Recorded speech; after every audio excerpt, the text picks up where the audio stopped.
Hello, and a warm welcome to this video.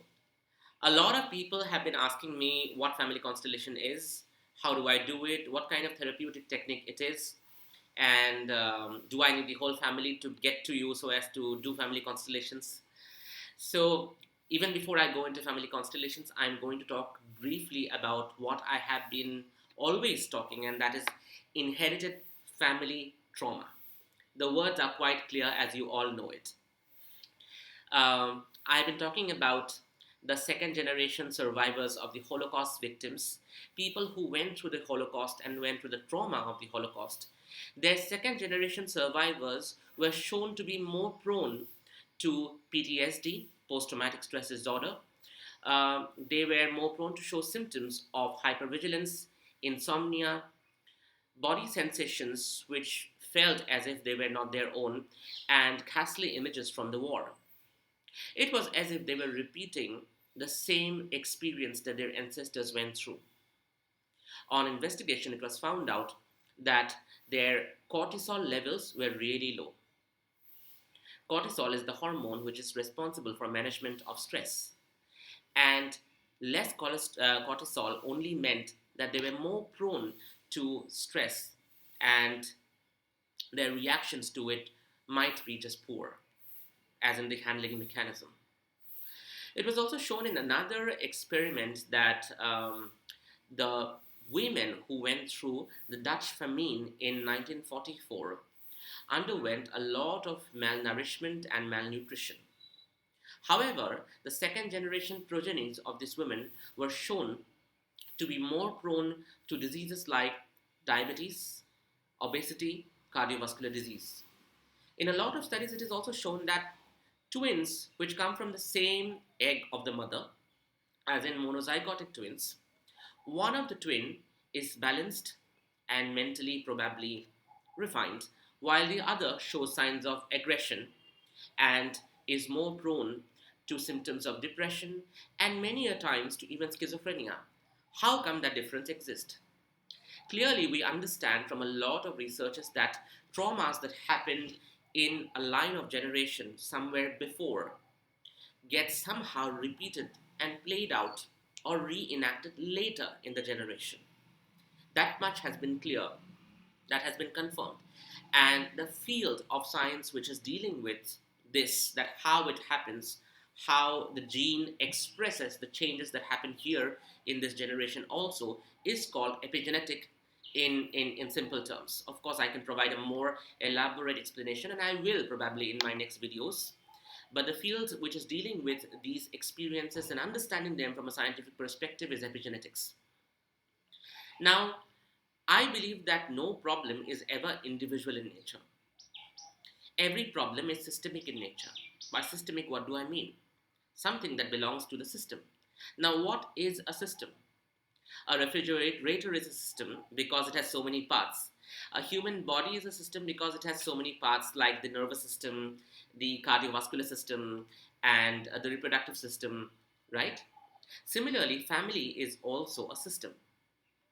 There are parts of the family. There is mother, there is father, there is grandfather, grandmother, there's uncle, and there is niece, there's nephew. All of this make a system. So whenever we encounter a certain problem in our life, it may not be limited to us. In my personal sessions with people, I figure out that while personal therapy helps them a lot, but sometimes I also have to look into the structure of their family and what has come down from the family line to my client, which could be linked to the problem of my client. For example, if someone is going through depression and anxiety and body sensations which do not feel like their own, I would try to figure out if there is anyone else in the family line before them or around them who experiences or who has experienced similar sort of situation and similar sort of experience. If someone comes with, say, insomnia, I will try to figure out that was there anyone in the family line before them who went through similar experience, or rather forced wakefulness, who was forced to remain awake at night for whatever reason, for studying, for protecting the house. And this individual is probably somehow entangled in the experience of this particular ancestor or this particular predecessor.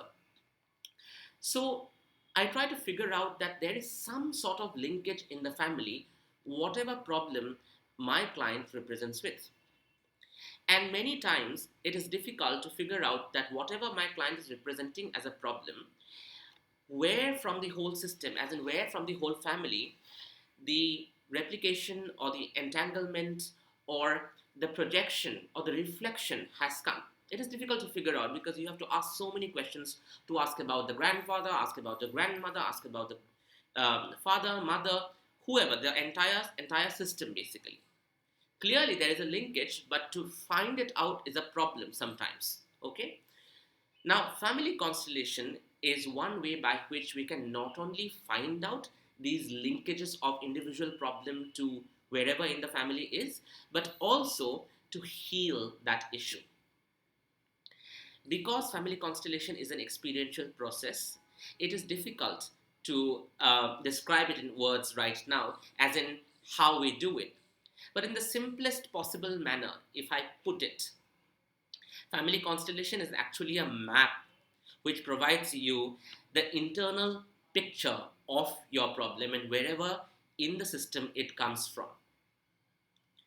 For example, you come to me as a client, and say, for example, there is a group of individuals sitting in the room, in the hall, and then what we do is I ask you to select a representative who would play you in the constellation, and I ask you to select another person from those group of individuals who do not know you to be your problem.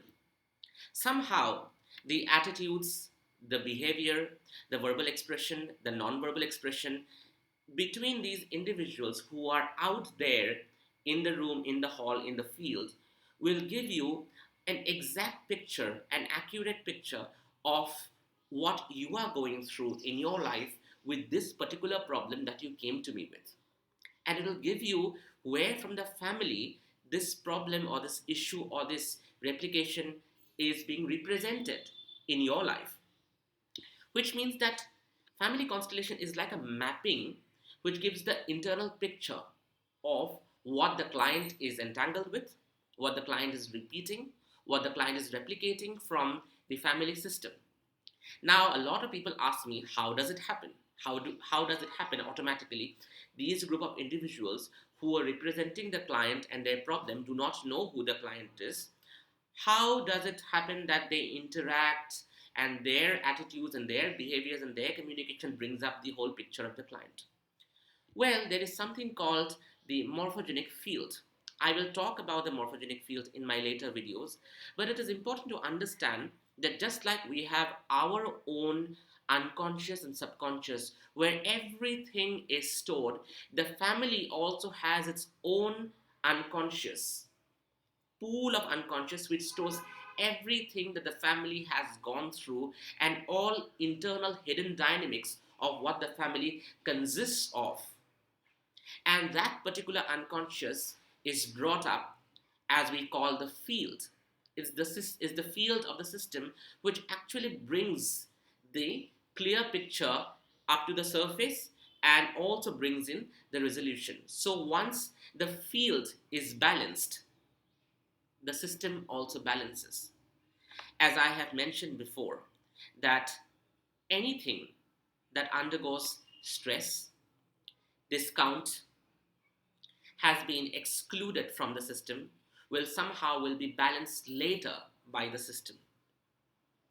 As in, if someone was not wanted, if someone was rejected, ignored, if someone went through trauma, if someone was asked to leave, if someone was left alone, if someone was put through misery, if someone went through periods of exclusion somewhere in the generation, in any form which was undesirable in nature, somehow or the other, the fate of that person finds repetition in the symptoms, in the experiences, in the life purpose, in the living, and in the lifestyle of someone later in the generation. Many times, this particular client entangled with this comes in as a client. And that's when we do a family constellation to figure out who they are entangled with or who they are repeating or replicating.